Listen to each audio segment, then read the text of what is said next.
All right, we're back from our executive session, and I apologize that we're 30 minutes late, so I'm very sorry about that. We had a lot to discuss and we ran over. So the next item on our agenda is the consent agenda. So do I have a motion to consider the consent agenda? I motion that we consider the consent agenda. Do I have a second? Second. Any discussion on the consent agenda?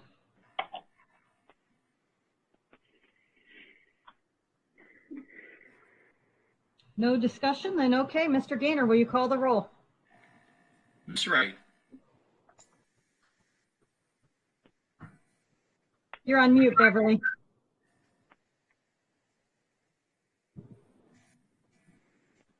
Beverly, you're still on mute.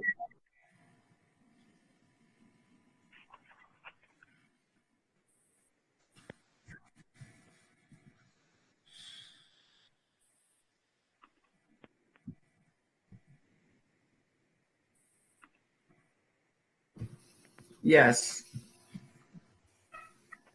Mr. Posh. Yes. Ms. Wright. Yes. Ms. Reed. Yes. Ms. Lewis. Yes.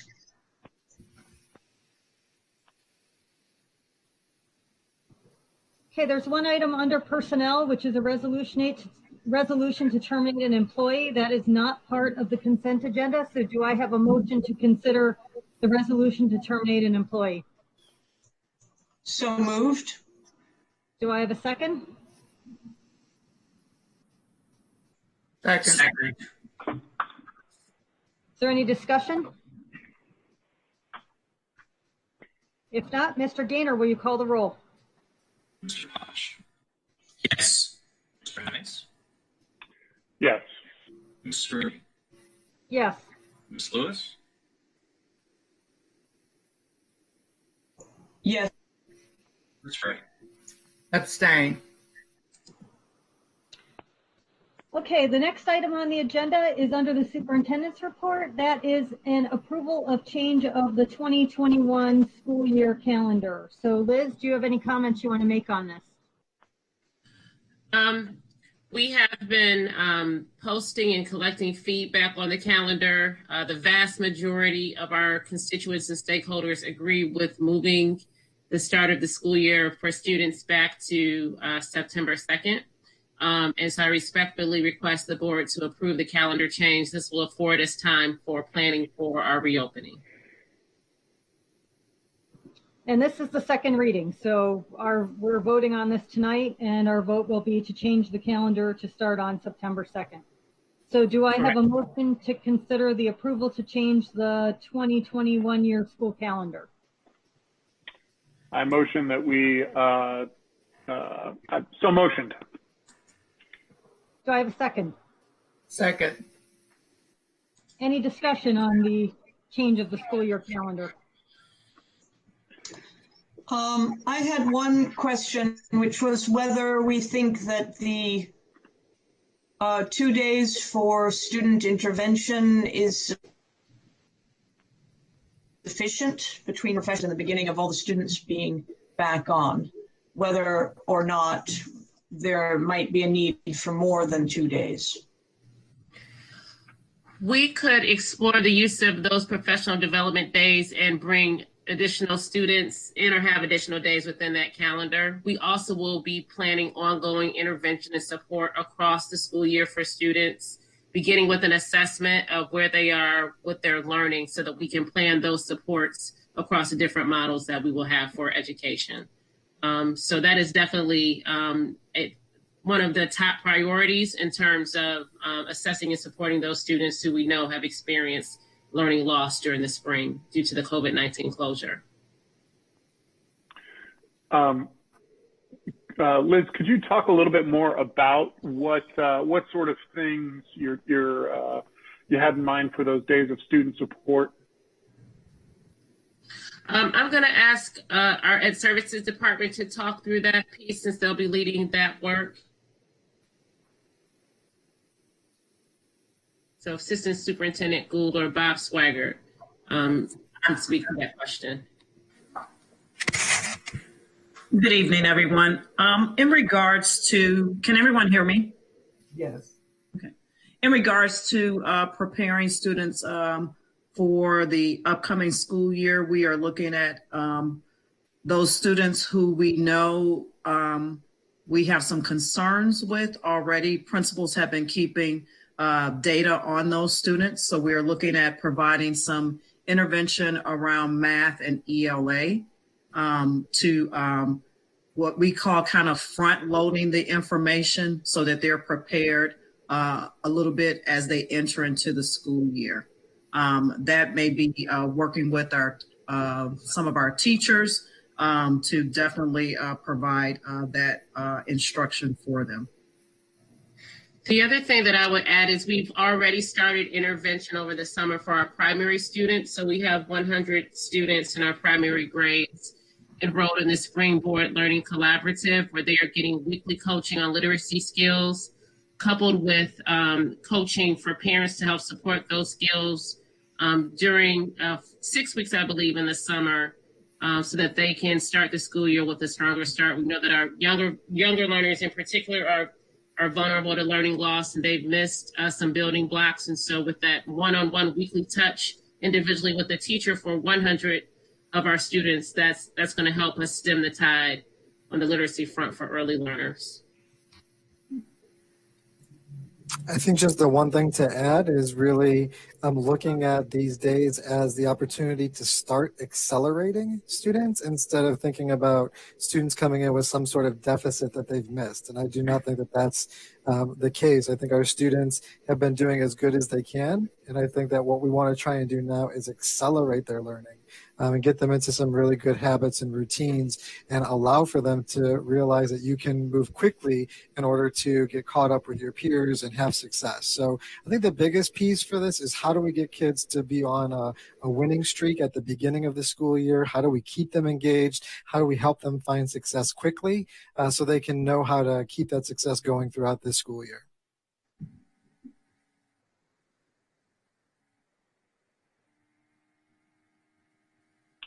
Thank you all. Yeah, thank you. So any further comments on the approval of the, any further comments on the change of the school calendar? First of all, I'm really thrilled that we have reorganized the calendar in order to provide those professional development days that our staff has been asking for. You know, if we learned one thing in the spring, it's that our staff is incredibly nimble and skilled. And what we learned is that they need specific training moving forward. And so I'm thrilled that we're able to provide this training. So that's the first thing, you know, thank you for that. I am wondering, in the spring, we distributed Chromebooks, et cetera, we made sure that every student in the district has the technology necessary to learn on their own. And we do have some real questions moving forward about, you know, not knowing what color we're going to be in, not knowing how many days we're going to be in, et cetera. Have we considered going to a more one-to-one initiative at the start of the year? And are we thinking about doing a Chromebook distribution again before the start of the year? And that may not, if you haven't discussed that, then that's a fine answer too. It's just sort of putting it out there.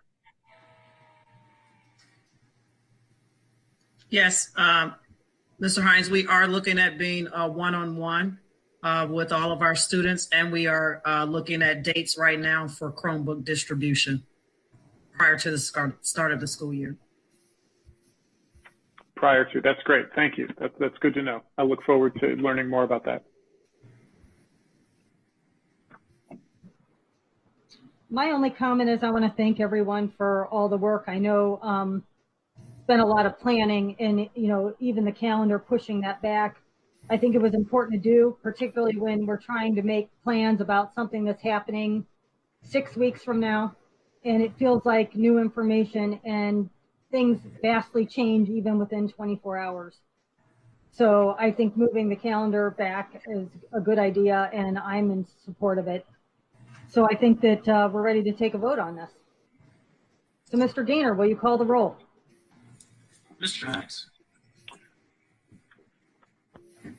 Yes. Mr. Reed. Yes. Ms. Lewis. Yes. Mr. Wright.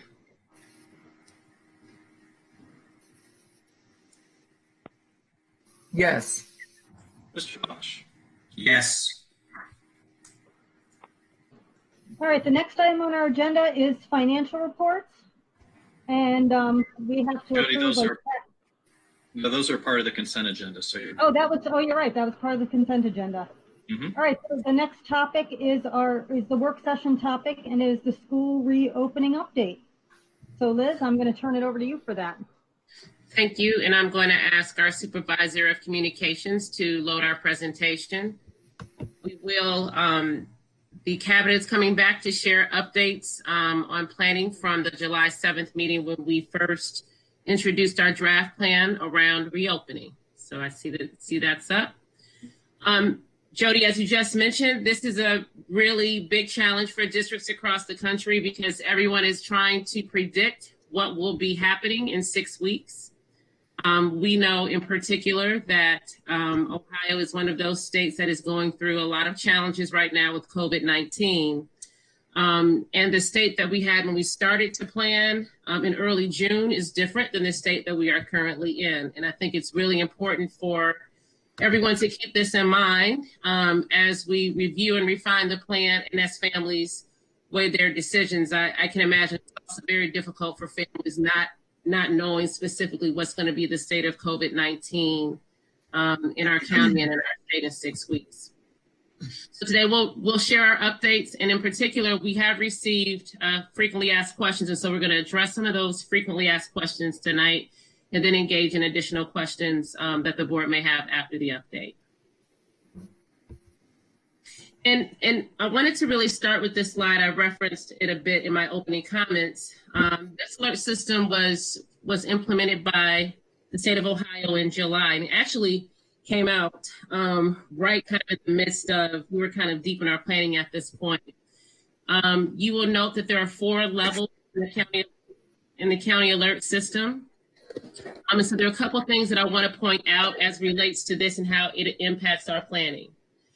The first is that I want to clearly state that if our county is at level 4 in terms of COVID spread, we will transition into a full online option. All of our learning will be remote at that level. Now, again, the governor has not at this point indicated that he will mandate any school system to make any decision as it relates to these levels, but we know that level 4 and level 3 are really, really serious, and we're in level 3 right now. The other thing to that point that is really important that I want to point out to the board, to families, to students, to teachers, and to staff is that when we consider our reopening plan, we know that we will need to make some adjustments even at level 3. So yes, level 4 is the highest level of emergency, but level 3 also represents cause for concern. Kathan, if you would click on the link for the alert system that's at the top of the title slide. So this provides even more specific details as to what these guidelines mean for the public. So at level 4, again, severe exposure, but at level 3, we're at very high exposure and spread. We're directed to limit activities as much as possible and follow all the current health orders.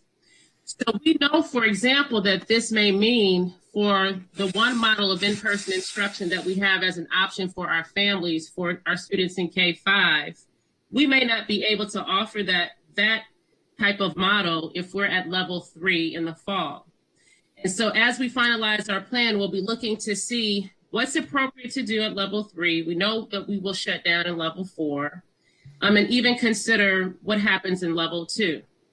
Again, this is really, really challenging because, these levels potentially can be ever changing. There are specific numbers of indicators that a county has to be at in order to get into that.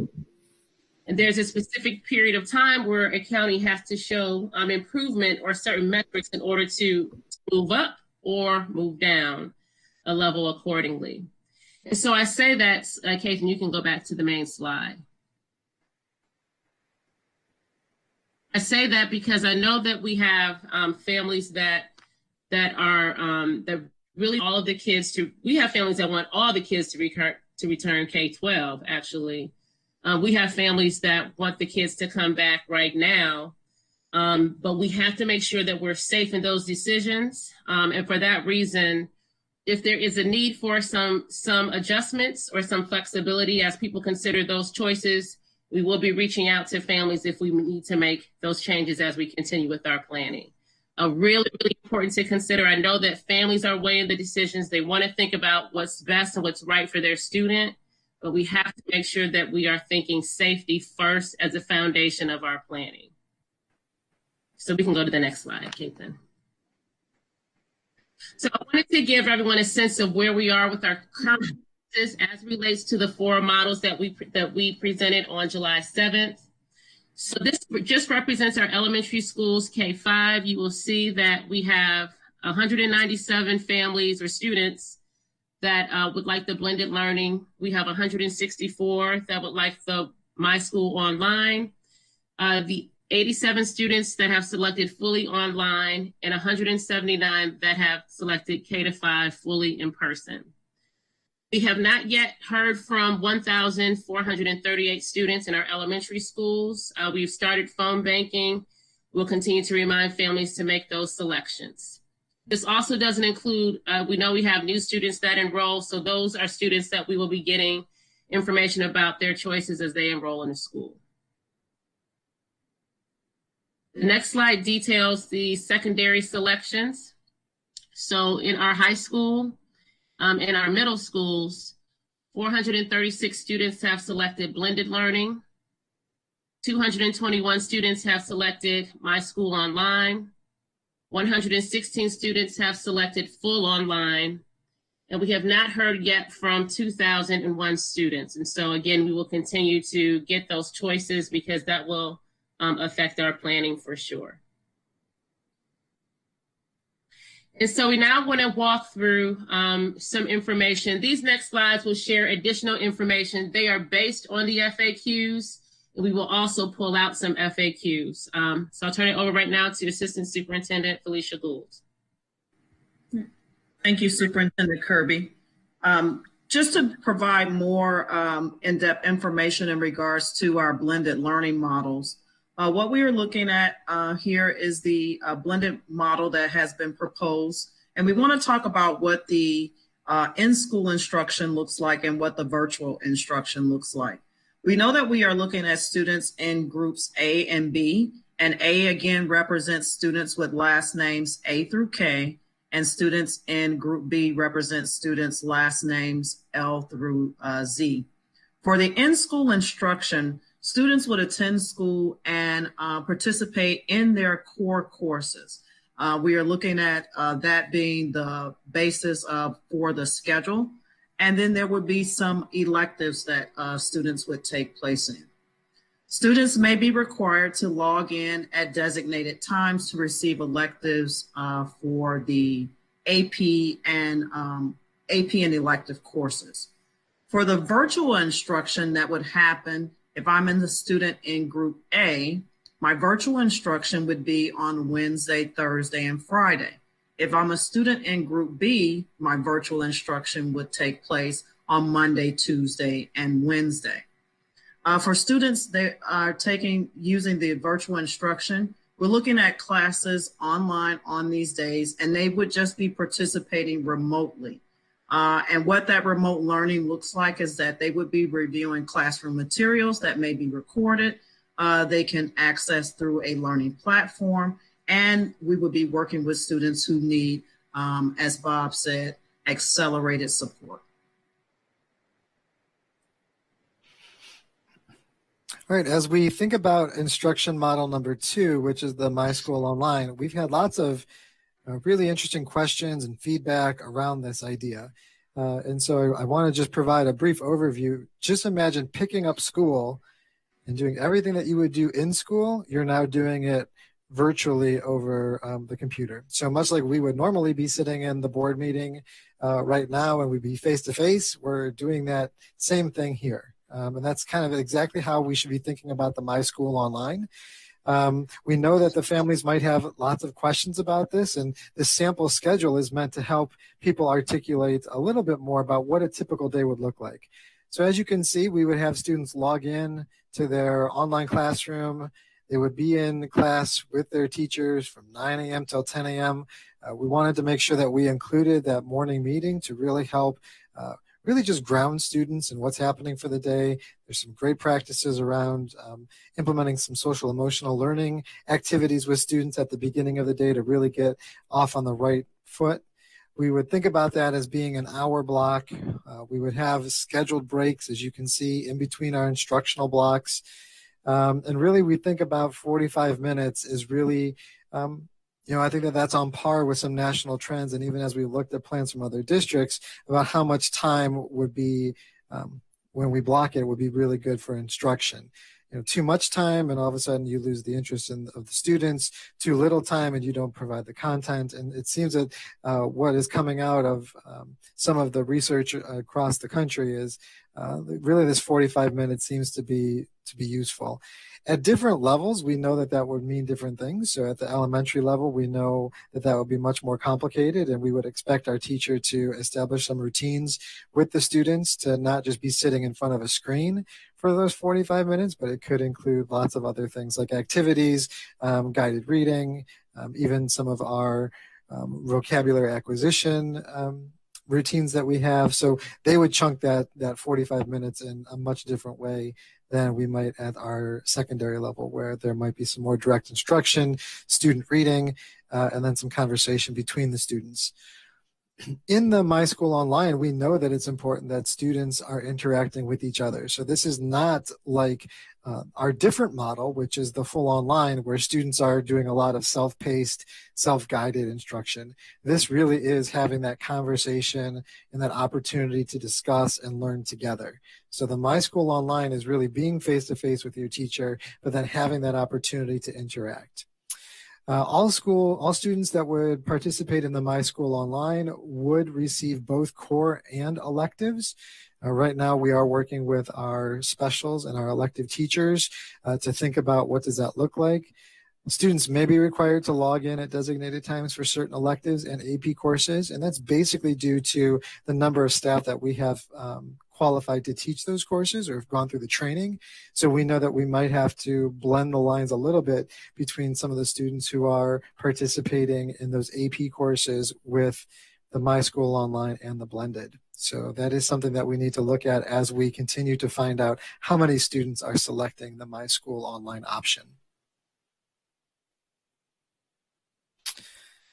Instructional model number 3 is the full online, and without going into a huge amount of detail and try to continue to explain this, we did update our district website to include some really helpful links. So we know that we've talked about this full online partnership with the Educational Service Center of Northeast Ohio, and they have a full website that is dedicated to helping parents understand if this is a really good option for them. And if people click on this picture that you see on this slide, it actually will open up the website, and it will be a guidance document to help parents understand if this is a really good option for their child. The beauty of this is there's even some live links that will take parents to the curriculum pieces so they can see exactly what it would look like if they are participating in this at grades K through 5, which our provider would be Lincoln Learning Solutions. And at 6 through 12, it would be Edgenuity, which what the district uses already for many of our summer programs, our credit recovery. It even has some advice to parents about what does it look like to create a daily routine and a daily schedule. So this is a really helpful guide if parents are genuinely considering the full online option. Remember that they are still enrolled in CHUH schools, that we are offering this because of our partnership with the ESC. And I know that parents are looking for some really detailed guidance. This document will help them find that guidance about if the full online model is best for them and their child.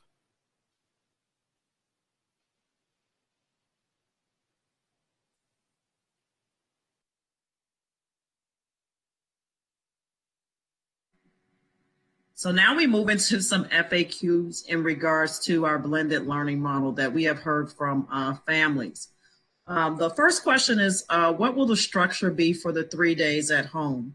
As shared earlier, the 3 days at home will be spent working remotely on assignments, engaged virtually with peers, looking at recorded lessons from teachers, and possibly participating in elective courses. What will virtual days in the blended model be set on a set schedule? Bob and I have both shared some proposed schedules in regards to blended and the My School Online, but the virtual days within the blended model will have a schedule in order for students to definitely participate in their electives.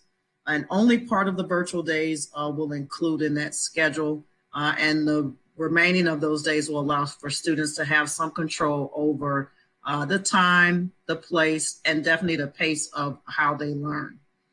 How will we accommodate the blended model for holidays that fall on Monday? We know that many of our holidays fall on Monday. So to accommodate the 4-day work week, we are looking at students to shift in that week.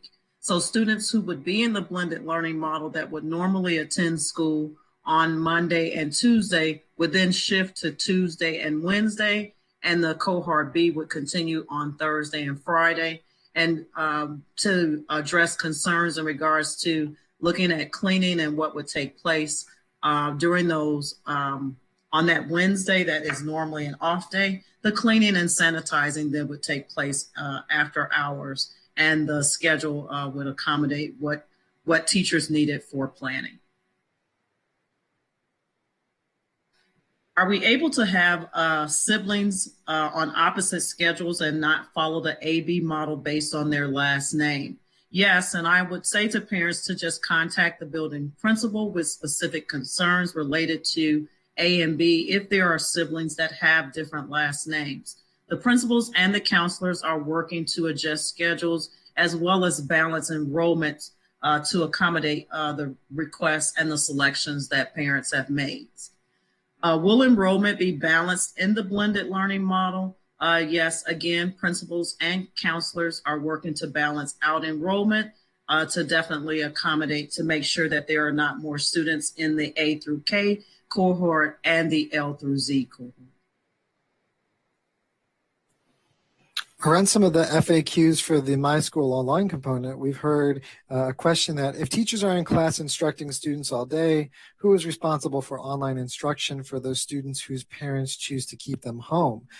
This is really important for us. Generally, the teachers assigned to the My School Online will be working remotely with those students in that group, and they are not, in general, working with students in the blended model. I did share with you that we think that there might be some overlap with some of our specialty courses and our high school electives, but I think that that does not apply to the majority of our teachers. And so we definitely will work with that subgroup of teachers and make sure that they are prepared. Second question is, will students be able to work in groups through Google Hangouts? And I did want to provide a little bit of an update here that we continually get updates from Google through our G Suite tools. And one of the items that they're working on that is in development right now is having an option for some breakout meetings. We'll continue to monitor and update our district G Suite tools and provide teachers with professional development when those tools become available. This last question is, will students be logging on with teachers in the My School Online for all 5 days? We wanted to really keep some consistency here. So with My School Online, students attend school remotely, as we've discussed, following the schedule for My School Online, which I provided a sample of that today. And then really when we think about these instructional times, these scheduled breaks and lunch, we want that to be something that is dedicated in those schedules.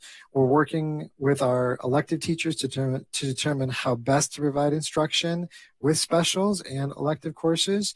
And it is important for us to know that students work with their teachers 4 days and independently on the 5th. And that's really to help keep pace between what's happening with the My School Online and what's happening with the students who are in the blended learning option.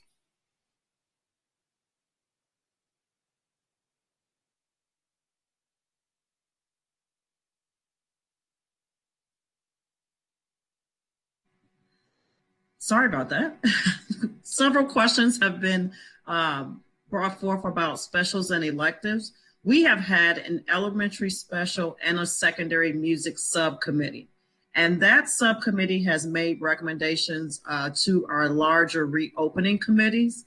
And in the recommendations, they have talked about the safety precautions around the specials, as well as especially a lot of information that is out in regards to music. And in regards to music, there is a lot of safety precautions in regards to students playing woodwind instruments, as well as students singing in the choir, and how just with the pandemic situation that we are in, that the safety of even distancing within the classroom. So the elementary specials and the secondary music subcommittee have presented the recommendation that their courses be taught online. They have shared information in regards to the equity around how they feel that they could provide a more equitable and improved communication around the at-home learning based on what they have learned from March. That they feel that students would have more access to a specialist.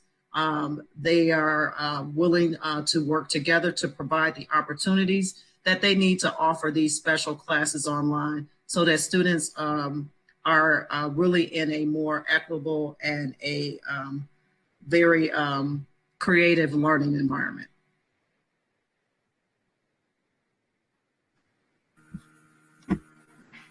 Okay, we have received some questions regarding our students who receive services, our special ed students or students with disabilities who receive services in a behavior classroom. Those students whose IEP specifies that they will be receiving the majority of their services in what traditionally was called a self-contained classroom, those students will receive in-person specially designed instruction and services. We have identified those students typically as students who may be identified as having autism, an emotional disturbance, or students who are multi-disabled, referred to as our low incidence students. And as we previously discussed, that entire student group will receive in-person instruction during the days that the school is in operation for all other students. And what I mean by that, let's say if there is one day during the week when there are no other students in the building, then these students likewise would not be in attendance on that day. We also have a question: will the district provide classrooms with amplification systems for hearing impaired students to hear their mass teachers? The district will not unilaterally place amplification systems in classrooms, keeping in mind that services and needs specific to students with disabilities are determined on a case-by-case basis by that student's IEP and or 504 team.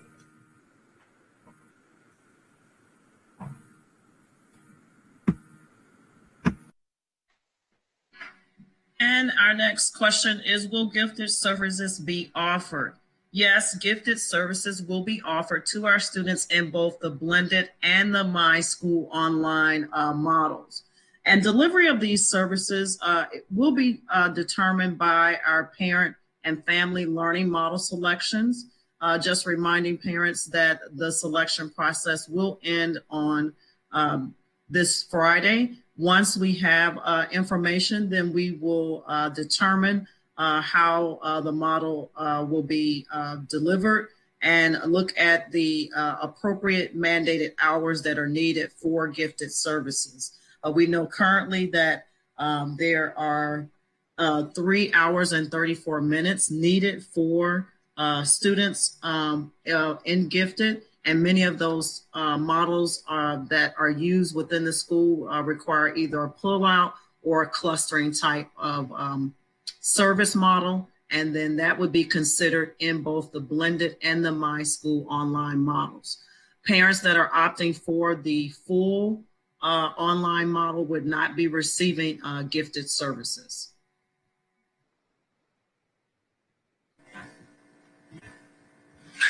Good evening, everyone.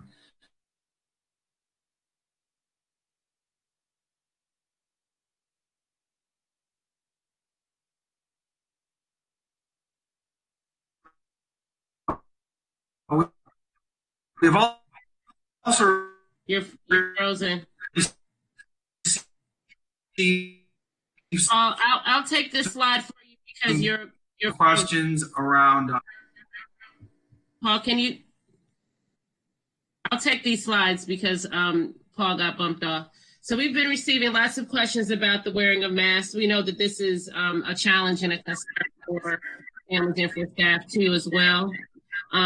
We will implement mask breaks, and so during mask breaks, students will make sure we have the 6 feet of social distance, and students will be able to take their masks off. Typically, this would be outside so that everyone can have a break from that.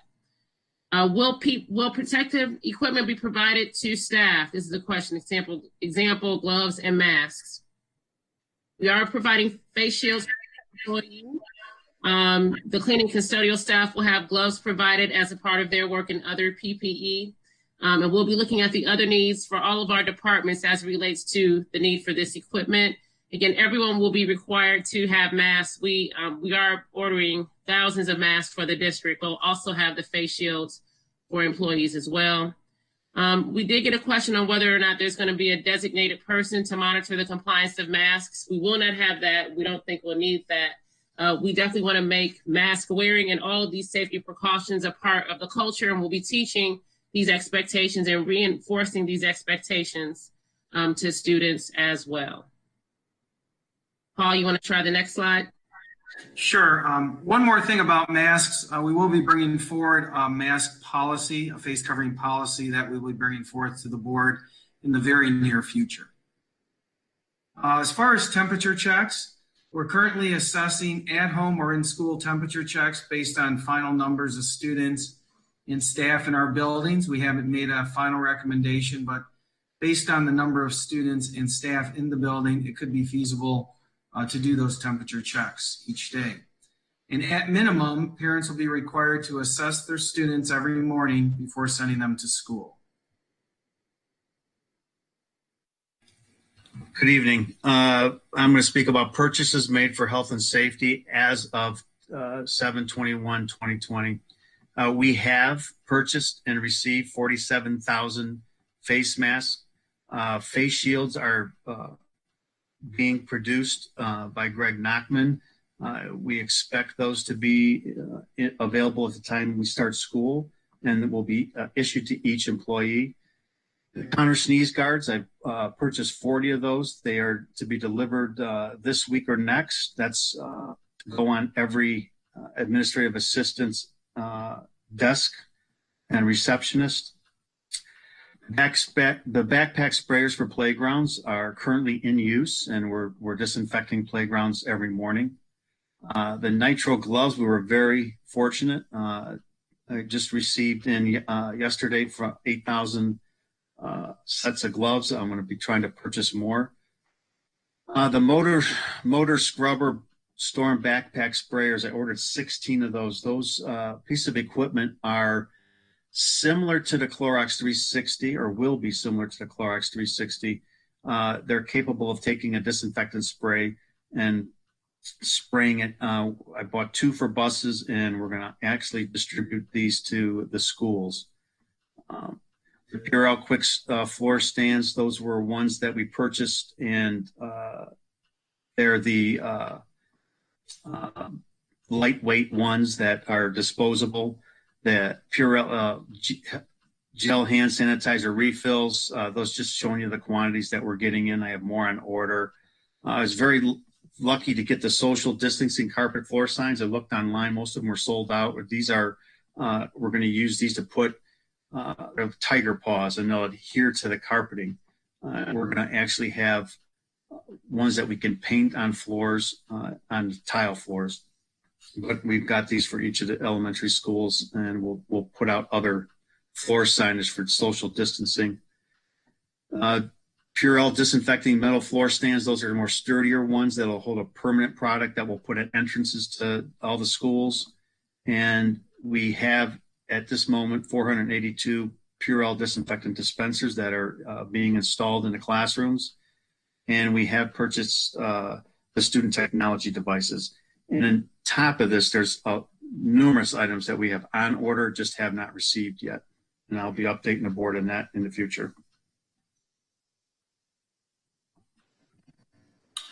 As far as transportation, the department has reached out to families to continue to confirm if they're going to be busing for next year, so we can get those numbers.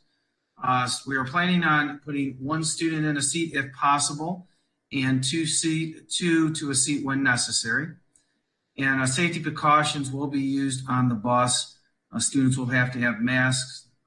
They'll have to make sure their hands are sanitized as they get on the bus each day.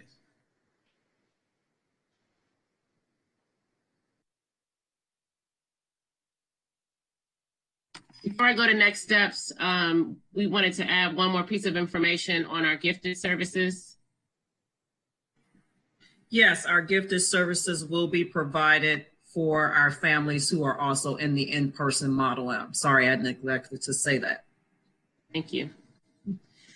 All right, so we have many next steps as we move forward. The first is we will have a good sense of what models parents are selecting by the end of this week.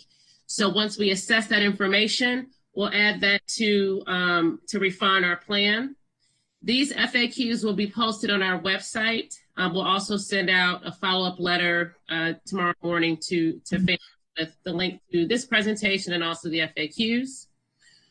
We will be holding parent meetings across the district over the next 2 weeks because we know that parents have lots of questions. I found it really helpful when I was talking to parents to run through some options and their choices. And so some parents have requested if we could do some group meetings, and I think that is a great idea. So thank you, parents. We'll be having some parent meetings over the course of the next 2 weeks, and we'll include that information in upcoming communications. A big piece of what we have to do in our plan is to align to the county alert system. So we'll be watching where we are with the alert this week. We'll be looking closely again at what those different levels mean. And we will be communicating which of our models we will be implementing over those 4 alert levels. We have been exploring partnerships to assist families with childcare. We know that in some instances, if there's a family that has, for example, selected the 5-day-a-week model, if that is not available for implementation right at the start of the school year, there may be some support that those families need around childcare. So we started to explore those partnerships. We're also even looking at partnerships that for middle school families that are looking for some options on the days when students aren't in school as well. We will be launching a reopening page early next week where we will have a one-stop shop for all things reopening in Cleveland Heights, University Heights for next year. And so that will be up. We'll inform all stakeholders when that is up so that you can bookmark that and have that at your fingertips. This week, we will continue our phone banking outreach to parents. We still have quite a few parents that we need to reach. And so we have a team that has started to contact parents to answer questions and get their solutions.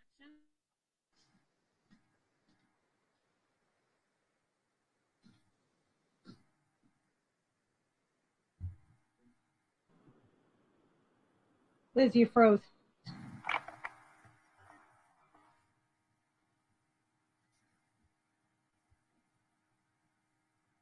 I'm back. Sorry about that. Sorry about that. And then we will also continue our planning with our district-wide committees that are working on all the different elements of this plan. Is pretty intricate. We will be providing at least weekly updates to families and staff on where we are with planning. We will have an update at our next board meeting on reopening. And then we plan to have a final plan for approval that has all of these different elements for final approval for the board. So we know we'll have the family selections early next week, and we'll have that information, but we want every aspect of the plan, from the funding to some of the health protocols to the mask requirements, all worked out together in one comprehensive plan for approval.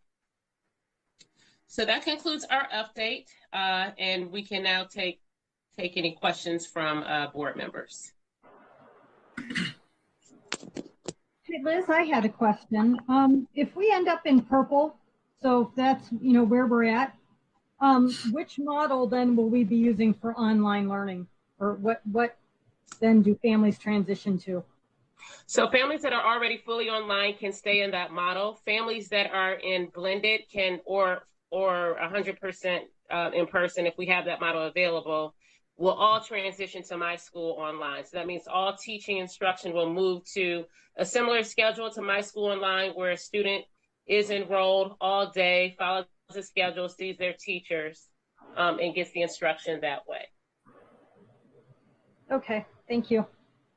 And I did have a question about, what about students, I'm thinking about the high school students and high school graduation requirements, and if they were going to do a sport or marching band instead of gym, and if those sports are not available, how is that going to impact graduation requirements?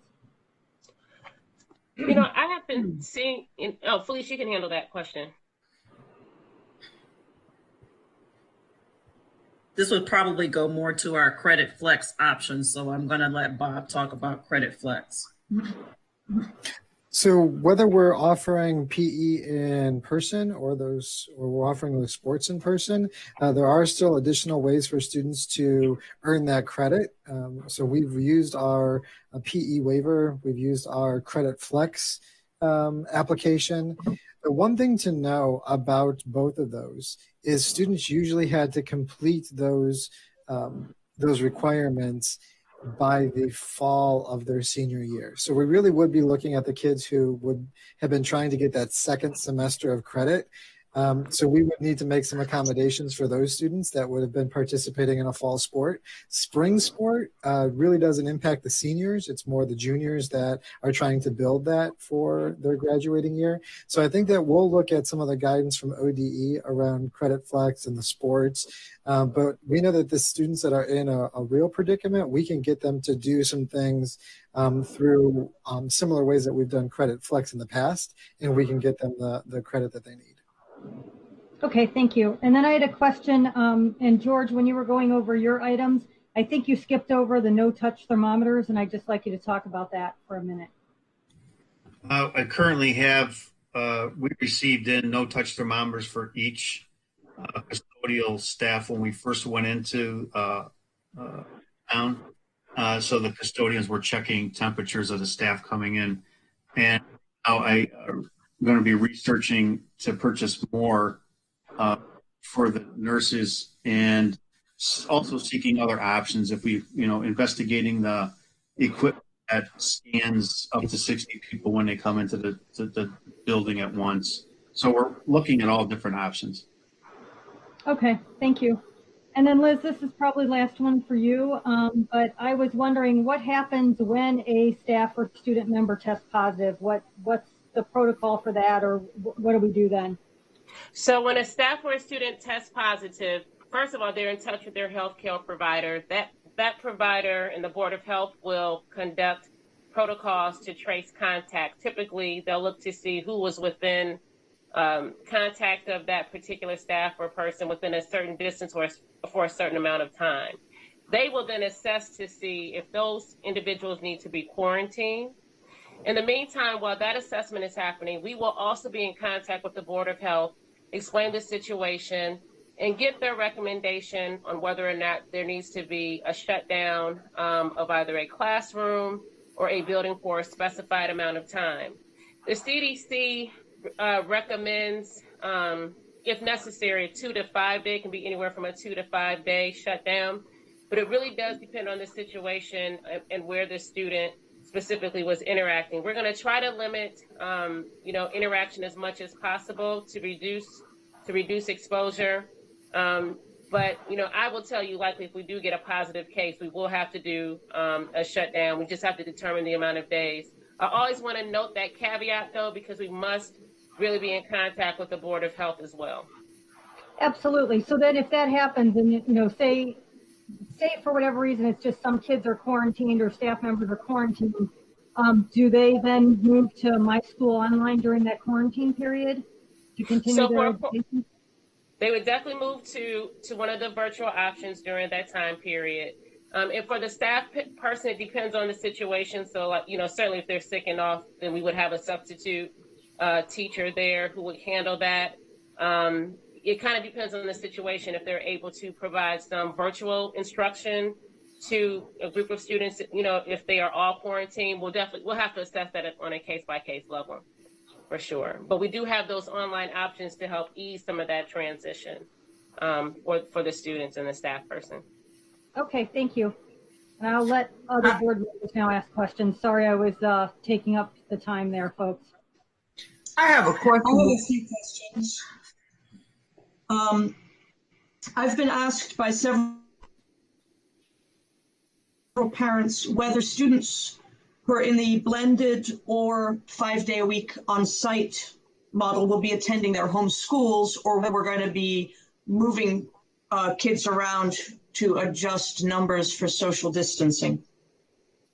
The students in the blended model for sure will be at their home schools. The students in the 5-day-a-week model, it's going to depend upon at what level we offer that model, and it will also depend upon what type of space we have at schools too as well. Thank you. Other questions.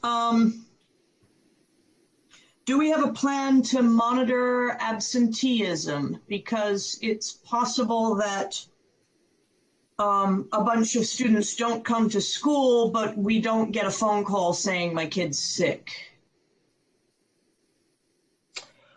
Yeah, we have our regular protocols that we'll use for absenteeism to check when students are absent. In addition, the state is developing their guidelines on taking attendance and reporting absenteeism as well.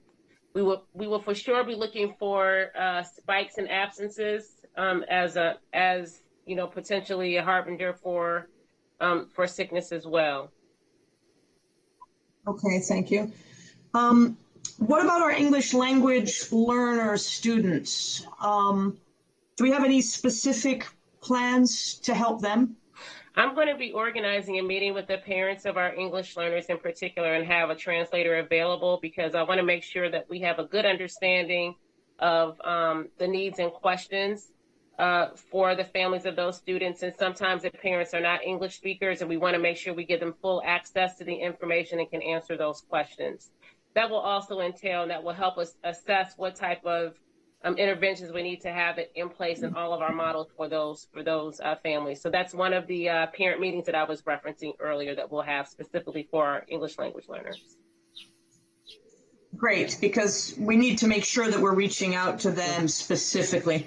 And then my last big question is about substitute teachers. We read some information which I believe Mr. Lombardo sent us about Wren Hill and their proposed extra training and such for substitutes.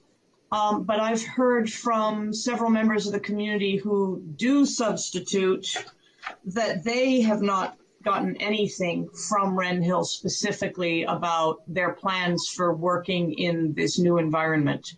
And I'm just concerned that there may be a disconnect between what we're hearing from Wren Hill and what the substitutes themselves are hearing from Wren Hill. Yeah, I can address that. We've been in close contact with this partnership with Wren Hill to, in the next 4 Thursdays, to recruit more.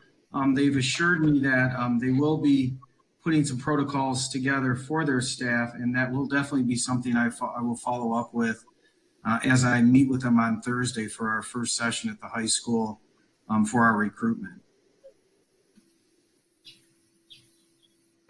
I also want to thank all of the people who have worked on creating these massive parallel systems that you're trying to figure out.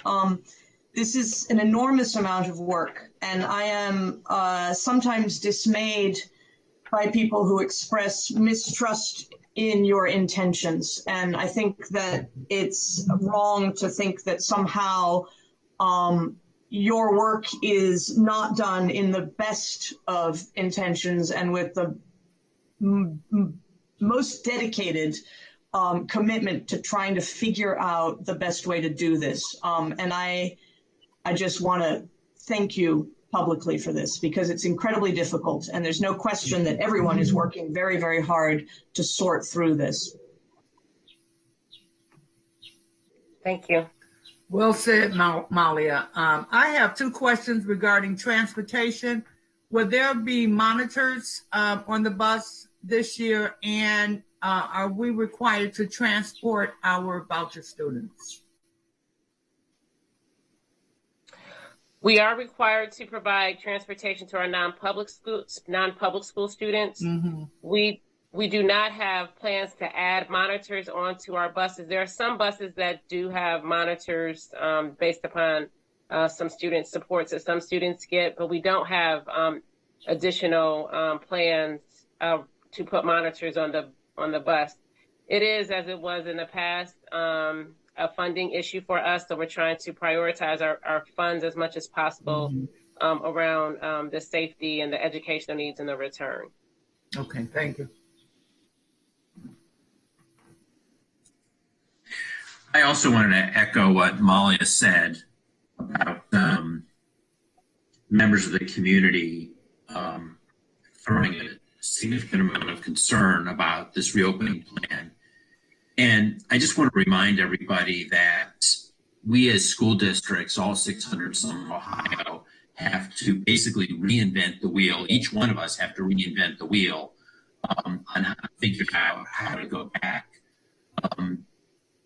which is very difficult. It would be very helpful if our federal government would step up and the state would step up and give us some guidance.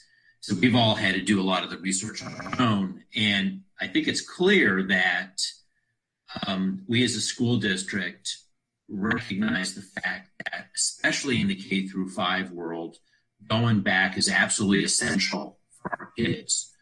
And that's what this is all about. I know we have a subset of teachers that are very concerned. And I think we're trying to do everything to make this as safe as possible.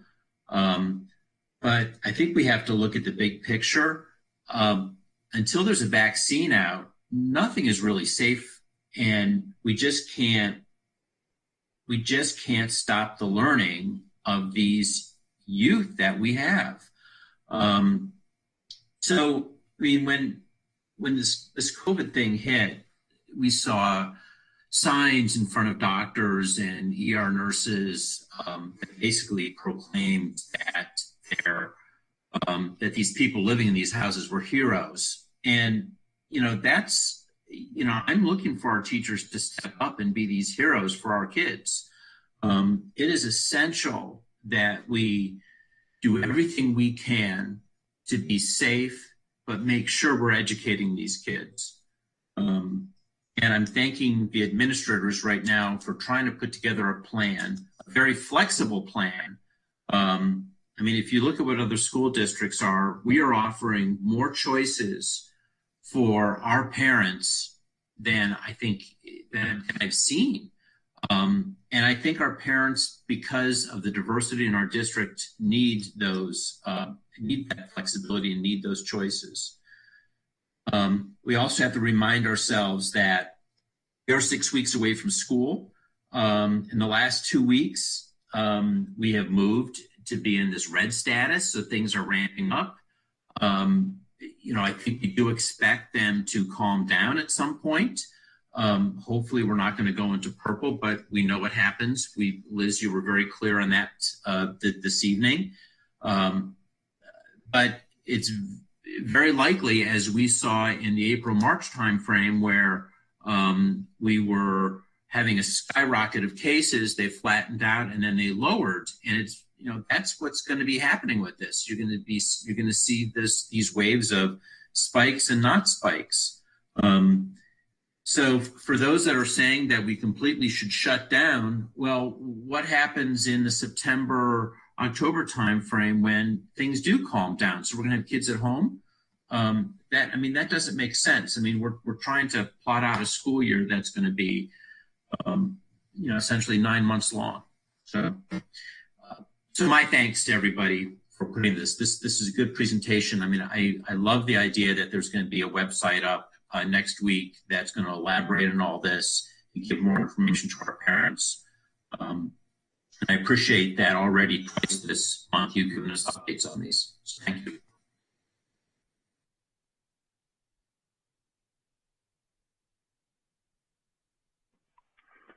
I have a couple of questions, a couple of things that I just made notes on throughout the different presentations, which I really appreciated.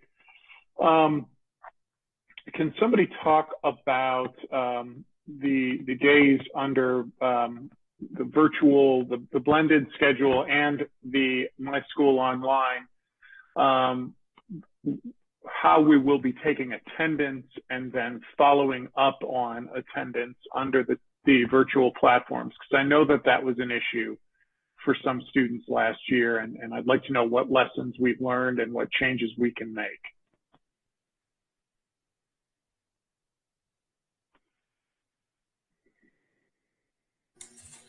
You're muted, Liz. Good evening. Allison. Yes, can you hear me okay? Yes. So just last week, the Department of Education released guidelines for attendance taking for the 2021 school year. Excuse me. So we are reviewing those. Essentially, the state has indicated that we do need to monitor students' attendance by the hour, or another way to explain that is according to the student's typical schedule. That was not the requirement when we went out in March of this year earlier. And so we are working with Infinite Campus, which is our student information system, to make sure that regardless of the model a family chooses, that their child's attendance is taken daily, if not hourly, as per the state recommendation. We are also working with one of the providers that links our students to much of their online curriculum called Clever. They have some updates to their software that allows us to monitor students' time on task. And so that can be used as a way to take their attendance as well. Thank you for that. I'm really thrilled that that we've made those improvements and that the whole system seems to be getting a little bit better. George, can you clarify? There was the one of the important FAQs was around amplification, and I believe, George, that the middle schools and high schools now have amplification in almost every classroom. Is that correct? Yes, both the high school and the middle schools do, in every classroom have that. Okay, good. So that's excellent, and that's a real testimony to the generosity of our community in supporting the rebuilding of those buildings. So we know that in the high school and both middle schools, every classroom has amplification. That's excellent. Let's see. I want to point out also to you, George, that as I walk my dog every morning, I see the backpack sprayer in use at Canterbury School on the playground almost every day. So big thumbs up to you and to our staff who are already using those to help keep our community safer. A couple things. When it comes to the mask policy that I look forward to Paul bringing forth, I do hope that transportation is included in that mask policy. Another piece in terms of just overall safety, I think that it is critical that we have every person entering our buildings every day needs to have their temperature taken. And I think that in order for us to be open for business, that is, for me, that is an absolute. That we just need to be taking every single person's temperature whenever they walk into one of our buildings. So I hope that we can get that addressed. I also think that it's important that our staff, as part of their training in those PD days, that they are that they're taught about what are some of the symptoms that they can be looking at within, as you know, within their students. You know, it's more than just a cough or sneeze or what have you. And some of these may be hard to see with students wearing masks. So I hope that some time is spent on that issue. I also want to point out one of the things that that community members throughout Ohio, I think everywhere, are having a hard time sort of wrapping themselves around is here we are meeting virtually to discuss reopening face-to-face. And I kind of want to address that head on, because this is something that we as a board and an administration have been talking about. And this is important to us. It is important for us as leaders to lead this community into this new school year, which will have a face-to-face component. And so I want the community to understand that our meeting tonight virtually is because we have looked into it, and we have to get we have to submit and get a plan okayed. And Liz, you can fill in some of the blanks on this. We're operating under a couple different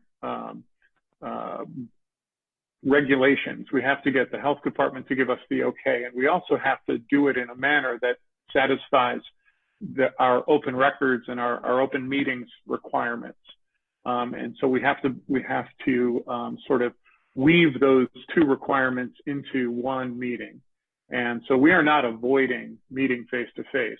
We want to meet face-to-face in such a way that we have a successful meeting.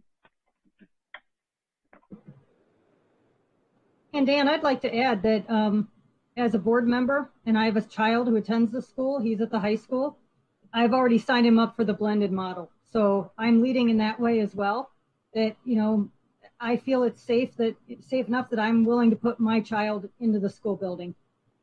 Thank you, Jody. And just let the record show that my son signed himself up for the same model.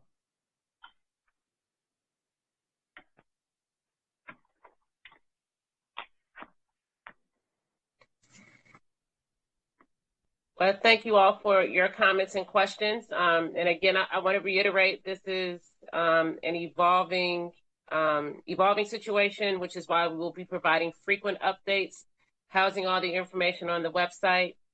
Parents, I do not want you to hesitate to reach out to us, to reach out to me with questions.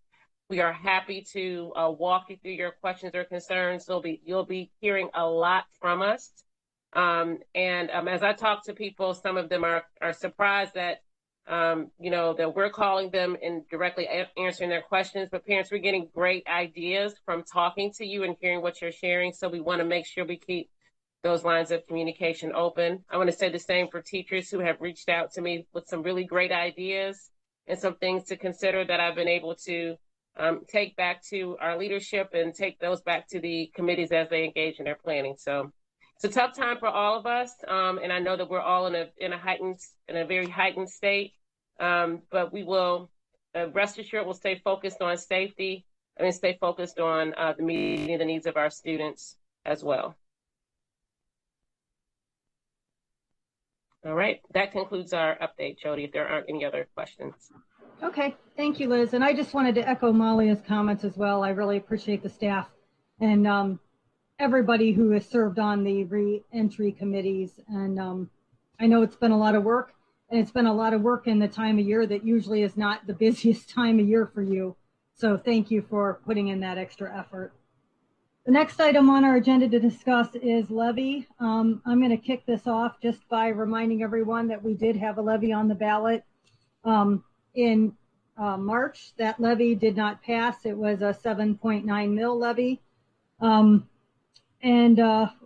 Frankly, this left a huge hole in our budget. We wouldn't ask for money that we didn't need. And I am really conflicted on, whether or not our community can even support us asking for another levy.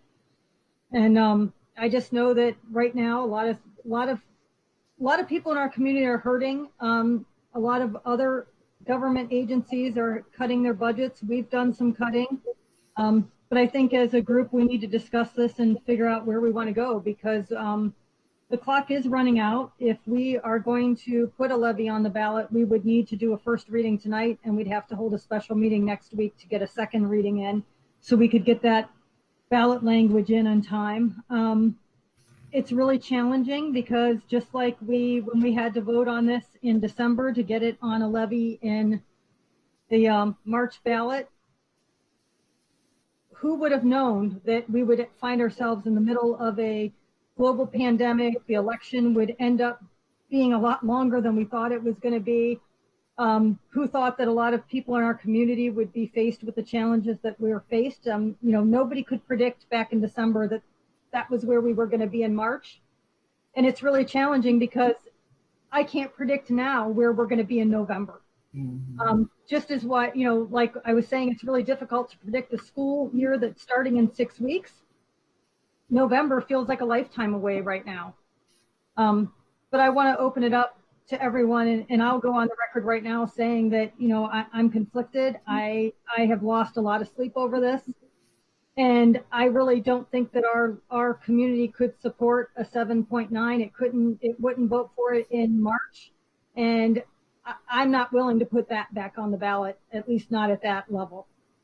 We did have the Lay Finance Committee presentation at our last meeting, and I intentionally wanted to give us all time to digest that. So I'm going to open it up to the floor now for my colleagues to see where you guys are feeling on this.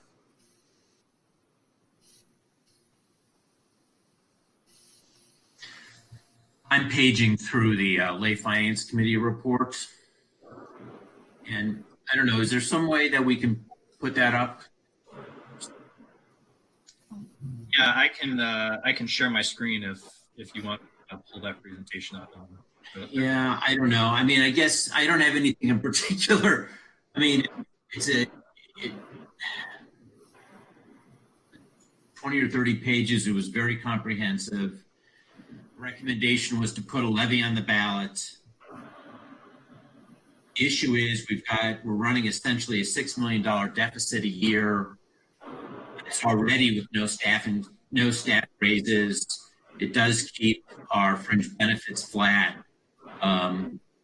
We know we have to see some change in our fringe benefits.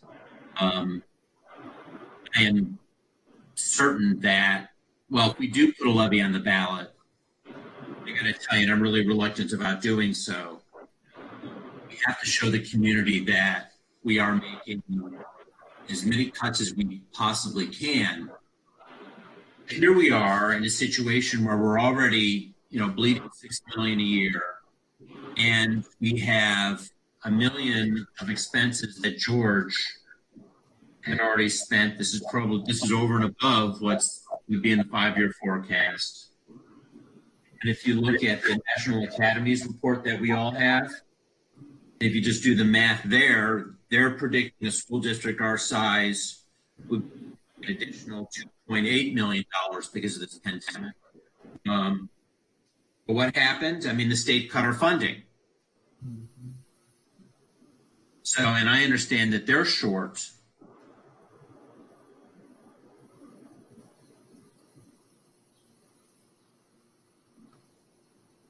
Yeah, it's kind of the perfect storm. The state cut our funding.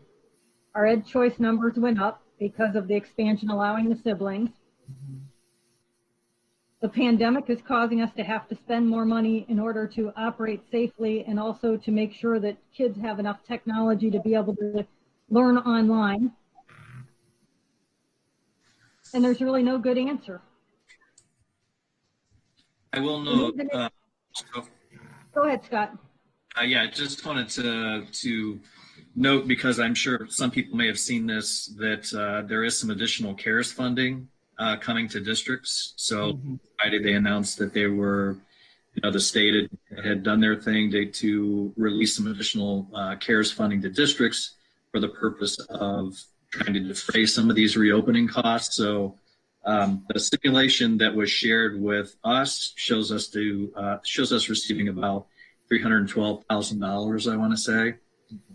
So certainly not anywhere near the numbers you're seeing in terms of what it's going to take to buy the PPE and all the things we need to do. But there is some money there that will be coming that is not in the forecast as well. Yeah, and the guidance in terms of how we're to spend that is also supposed to be forthcoming. So once that does, we'll embed that in there too. Scott, what's the magnitude of those funds?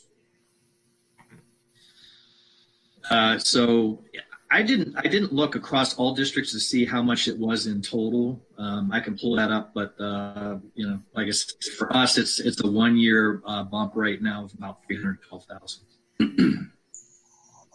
Which is a drop in the bucket considering what our new unexpected expenses are going to become. I mean, if we're at over $1 million now and we haven't started on whatever else is going to have to happen.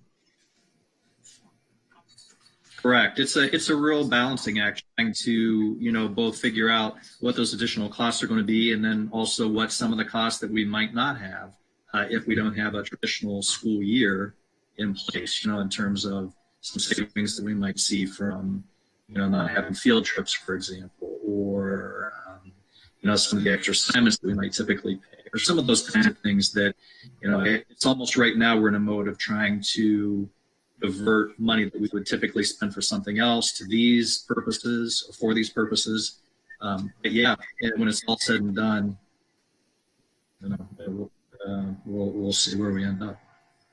Yeah, we're really in a tight situation, and unfortunately, we've made some deep cuts. And personally, I think we have no other choice but to put a levy on the ballot.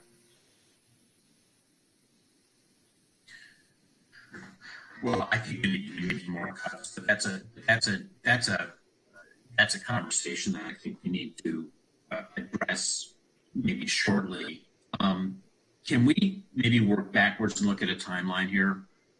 Scott, I did have some conversations with you about that, and I think you do have something that you can share, just so we can all look at the dates. Yeah, let me pull that up for you, Jim, here 1 second.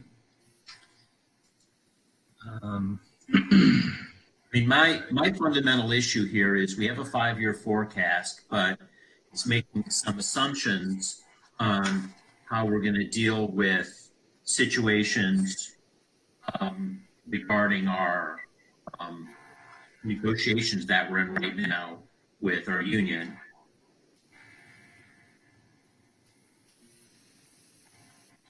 Can everyone see that list of dates there? No.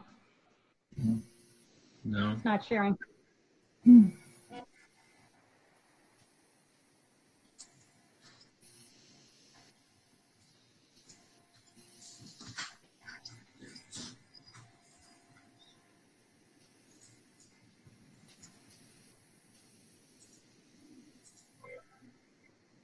Here we go.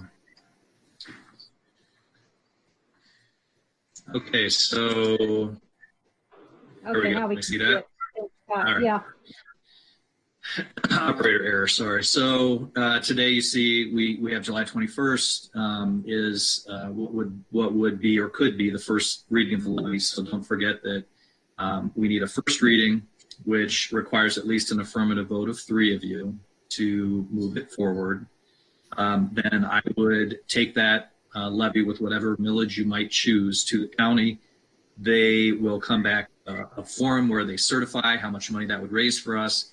And then a second reading is required, which requires 4 of you to vote affirmatively, and that will open on July 28th. Perhaps, date, but at some point next week or sometime before August 5th, then I would go back to the county and have everything filed by that August 5th deadline. And personally, being on the conservative side, and I've seen districts run into trouble here, I like to have a little bit of time to do that because, if something happens that's unforeseen, I've seen districts that haven't been able to get their issue on their own. Then we do have another meeting then set August. Well, there's one on the 4th, and there's also an August 18th board meeting. And then, of course, we have a September 1st board meeting where, again, this could be monitored. I did have a conversation at Jim's request with the county to say, okay, what's the last possible minute? If the board moved forward, did the readings, we filed when we had to by August 5th, what is the last possible date where we could withdraw that levy if circumstances changed and the board changed your minds on that issue? And they said that if we would let them know by September 4th, then that would be kind of the drop dead date as to whereby they could, withdraw the language from the ballot and, it wouldn't appeal. That's kind of the timeline that we're working with currently. Any questions on that? No, it's pretty straightforward. I mean, my big concern is, I speak for me at this point. If we feel like we need to move forward with this, I'm willing to take a step to vote tonight to begin the process. But I think between now and that date in early September, we need some more clarity on what we can cut to ensure that the amount is as low as possible, what happens in the negotiation, what's the conclusion of those talks in the negotiations when it comes to both salary and fringe benefits. Because the issue here is if we don't show the community that we're moving in all these directions, this whole process is futile. Then we're going to have to basically do this nuclear set of cutting where we're going to be cutting $6 million out of our budget annually in order to just survive. I think the community needs to understand that, this isn't wasteful spending. This is money that's being taken away from us. I will give the community this, though. We do have some expense lines that are not aligned with other like and similar districts when it comes to our fringe benefits. And we absolutely need to get those in line. And we need to show the community that we can do that.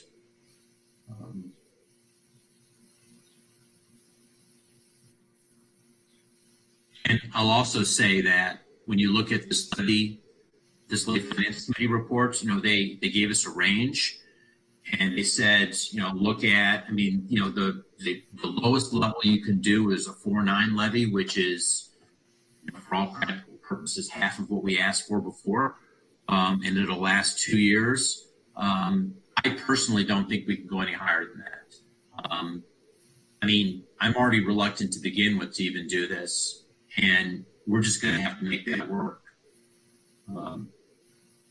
That's from my perspective. We have people in this community that are really challenged financially right now because of this. So are we. Okay. What else do you guys? What do others of you think about this? Well,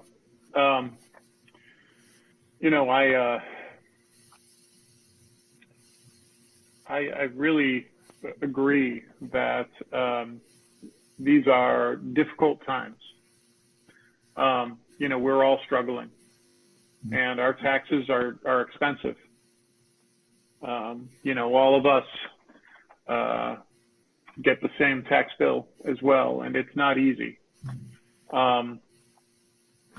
And I also agree that we need to make additional cuts.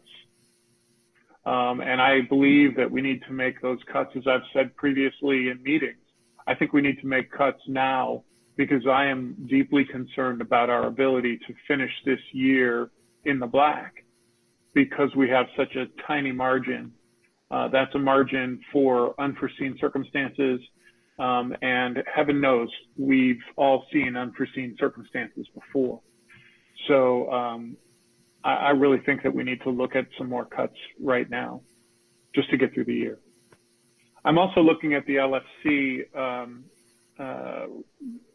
report, and you know, they talk about some different options, and as I'm scrolling through it, I'm reading lines, the sort of the summation of different areas, and in bold it says, based on the above, the Lay Finance Committee has concluded that, notwithstanding existing uncertainty and economic hardship, doing nothing is not an option.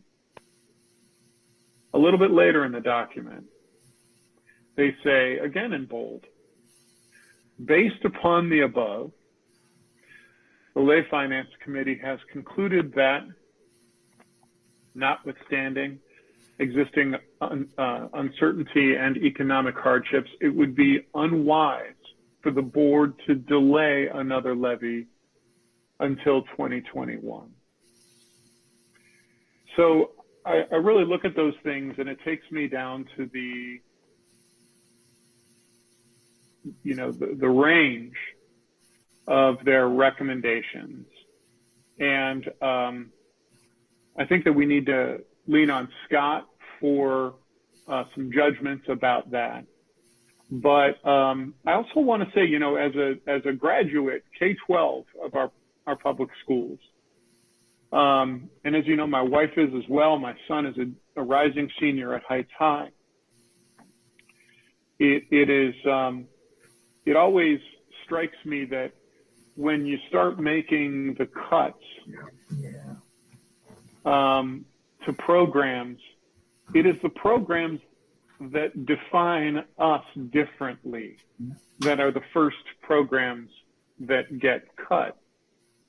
Things like our incredible arts program, because they're deemed less important somehow.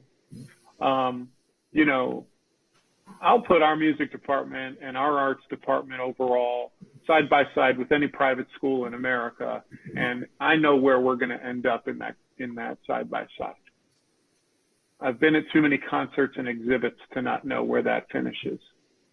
And those are the things that are deeply important to a number of our students, and those are the things that create an entire education. So when we talk about making sort of survival cuts, I will do something before I do that. I also think that it's important to recognize that we need to recognize what the voters said, and what the voters said was that we bit off more than they could chew, and that's a clear message. And so I do want to sort of lean on Scott and say, within this range, Scott, what will carry us for a couple of years? You know, we have a very good track record of stretching levies because we've made cuts all along. We've cut $750,000 out of every year for the past number of years. So Scott, tell us a little bit about where a different range would take us. Yeah, so good point, Dan. What the Lay Finance Committee was recommending at the low end of that range, which I think is what Jim was referring to, is, you know, in the 5-year forecast, there's, you know, currently a $9.3 million deficit in fiscal 22. So at the end of this upcoming school year, we are at about 3.2 million positive. And then in fiscal 22, we're about $9.3 million negative. So the low end of that range was in order to get us through those 2 years and address that $9+ million deficit in fiscal 22. if the district was willing to not make $750,000 in cuts next year, but something closer to $2 million, that we could get that to a 4.8 range, on the low end. So, and again, that's one of those things where, we would have to work with the superintendent, and I know Liz has already kind of mentioned that we're in the process of preparing a list of potential cuts that we can share and discuss with the board, in the very near future. But that's what that looks like. If we want to address the deficit so that we have at least a positive balance for the next 2 years, and we're willing to cut $2 million next year rather than $750,000, then we could have a 4.8 mil levy at the low end there.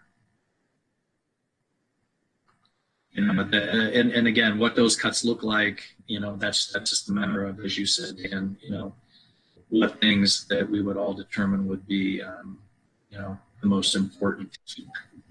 I just to give context, I can tell you, just to remind, when we cut in last spring, we cut 24 staff positions. That included teachers, social workers, counselors. With the unified arts position structure, there were some unified arts teachers that had a reduction in force. We are looking for current cost savings too, even during the pandemic. $2 million is, no cuts are easy, but $2 million is going to be hard, especially in terms of doing that and protecting some programming. So we will be having to, make some tough decisions, moving forward. Just kind of knowing the financial situation that we're in, generally.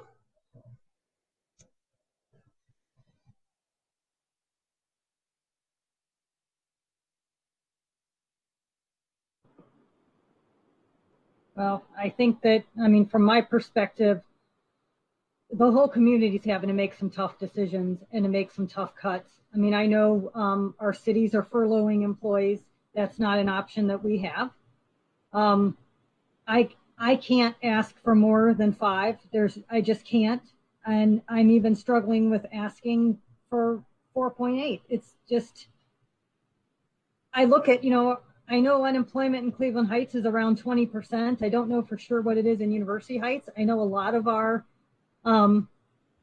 community members are involved in the arts. I know the arts is struggling right now. I know even people who are working have taken pay cuts, and you're lucky to still have a job. If you were lucky enough to get a pay cut, it means you still had a job. I'm really struggling with this, although I do respect the Lay Finance Committee's assessment that, doing nothing is not an option. And I cannot see us doing nothing and then ever asking for a double-digit levy. I don't think this community could support a double-digit levy ever. So while I'm struggling with this, I think, from where I'm at, I think I have to go with a low millage level levy. I could support that, knowing that we also are going to still have to make significant cuts.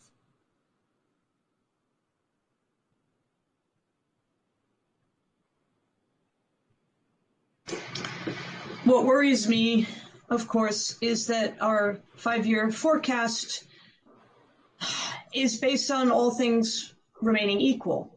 And we're in a period where things are not remaining equal. Things are getting worse and worse every day, financially. And that's both for us as a district and for our community as a tax base, which makes it impossible to conceive of anything more than the bare minimum and the Lay Finance Committee recommended. And all I can say is let's hope that there's more stimulus money coming from on high, because at some point we need to run outside with our hands to catch some of that mana to help offset all of these expenses, which are not part of our regular way of doing business. But, you know, we can't in any way justify not buying Chromebooks so that every student has one at home. We know we're going to need those. I mean, we can't deny our students what they need to learn. The problem is we have to pay for it.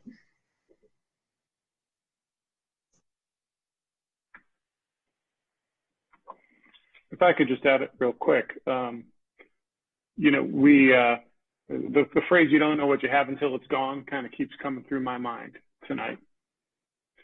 And I can't tell you how many times I have heard over the past 6 months since mid-March, you know, the month that lasted a year, from members of our community about how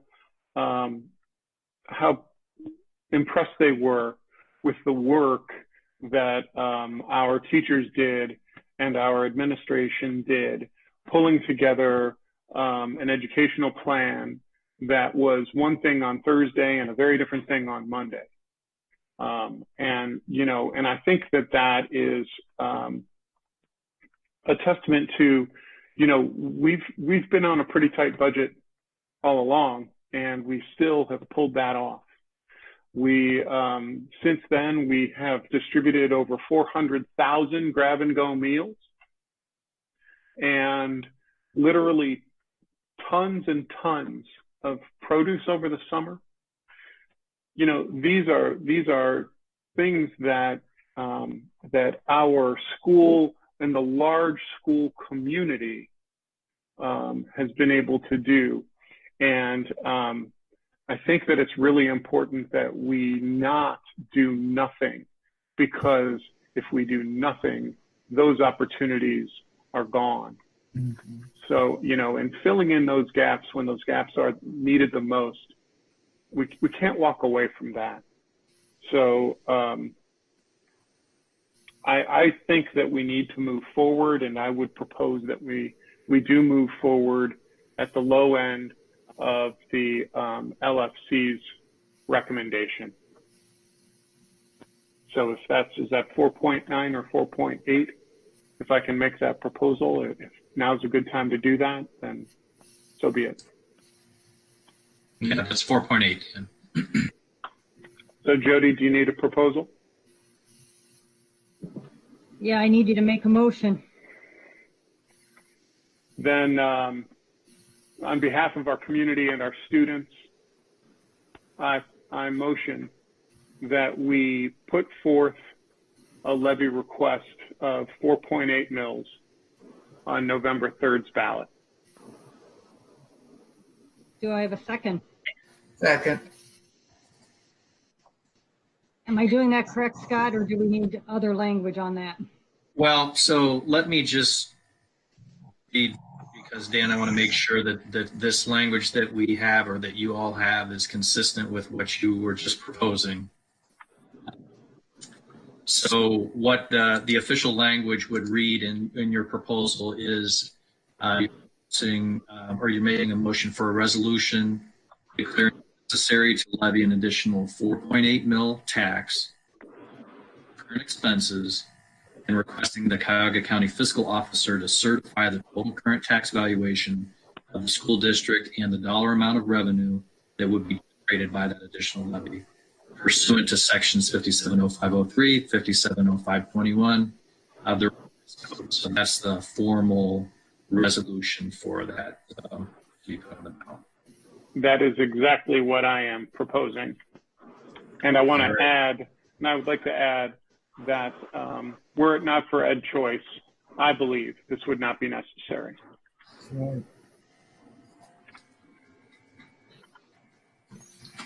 And I'd like to add that I would like to add that if we're going to move forward with this, we have to move forward in conjunction with continuing to lobby our state for making changes in Ed Choice, continuing to lobby our state for improving the way they fund schools and our foundation payment, you know, our state funding not being frozen, There's another biennial budget, and I will also echo what we said before we put the levy on the ballot, or while it was on the ballot between December and March, that if something changes considerably by the state and we don't need it, I will vow not to collect the full amount.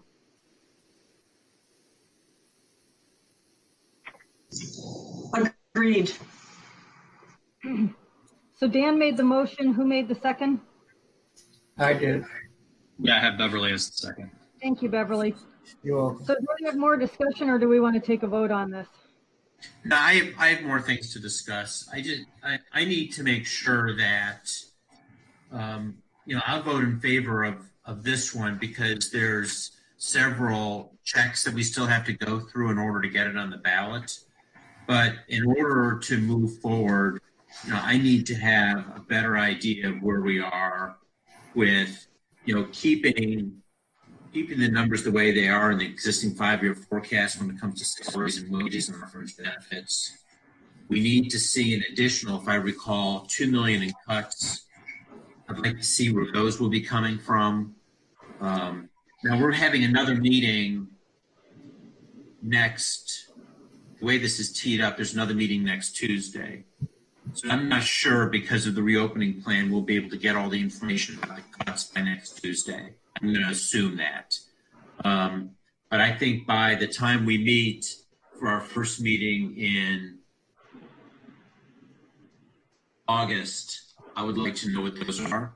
I mean, there's a couple of clawback dates. Because I think this is really, we know based on what the Lay Finance Committee has said, we need to see exactly where we can get those cuts from. What's the impact of those? I think we need to relook at what the 5-year forecast has regarding some of the additional COVID expenditures that we have. And we need to see where we are with our negotiations. We can have the cuts information to you by that date you indicated, Jim. That'd be great. So I need to ask everyone, is everyone available on the 28th for a meeting?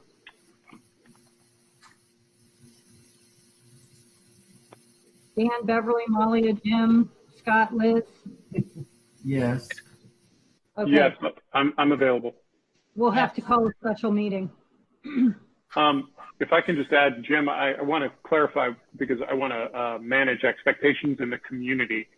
There may be some restrictions on what cuts are being considered.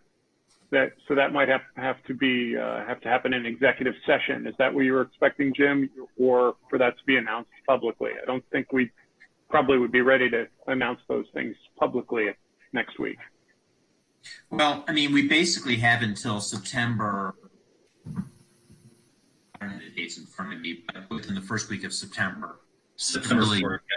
Yeah, to actually formalize this, so we have some time. I do know that there's some limitations in what we're able to discuss regarding negotiations. I'll just leave it to Scott and Liz and our lawyers to determine what we can discuss in public or not. And Dan, I'll remind you there's only certain things we can discuss in executive session. So if we're talking about cuts that impact particular positions or types of positions, then we could do that in executive session. But if it's things like cutting busing, then that's not something that, that's not a topic that could be discussed in executive session. Yeah, exactly. I mean, I think this is where you need to have Liz and Scott tell us. I mean, I think, Dan, you're alluding to what's going on in the negotiations, and I certainly respect that. And I'm willing to talk about cutting busing in public anytime you want.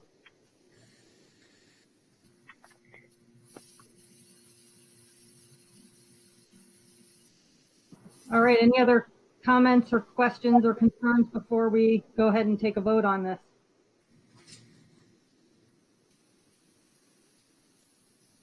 Beverly, did you have something you were going to say?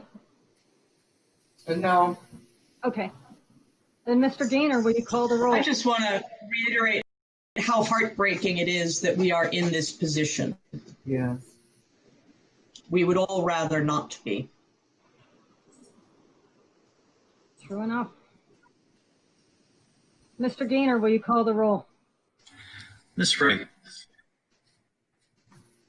Yeah. Mr. Bosch, Yes. Ms. Sweeney, Yes. Ms. Lewis, Yes. Mr. Hines. Yes. Okay, and as you all did note, this is simply the first step in the process. So I will for a resolution tomorrow to the county and get that process started, and then we'll get a meeting notice for next Tuesday, the 28th, for you to consider the second step here. Yeah, that was going to be my next comment, Scott. Please get a meeting notice out. And is there any other comments? Otherwise, we're ready to adjourn. If not, do I have a motion to adjourn? It's been a long night. So motioned. Do I have a second? Second. Mr. Gaynor, will you call the roll? Ms. Wright, Yes. Mr. Posh, Yes. Mr. Knights, Yes. Ms. Bruni, Yes. Ms. Lewis. Yes. All right. Thank you, everyone. We are adjourned. We'll have another meeting next Tuesday. Thank you. Good night. Good night. Good night, all. Good night. Thank you for your service, everybody. Yes, you're welcome. Thank you, Dan. You bet. Okay, bye-bye.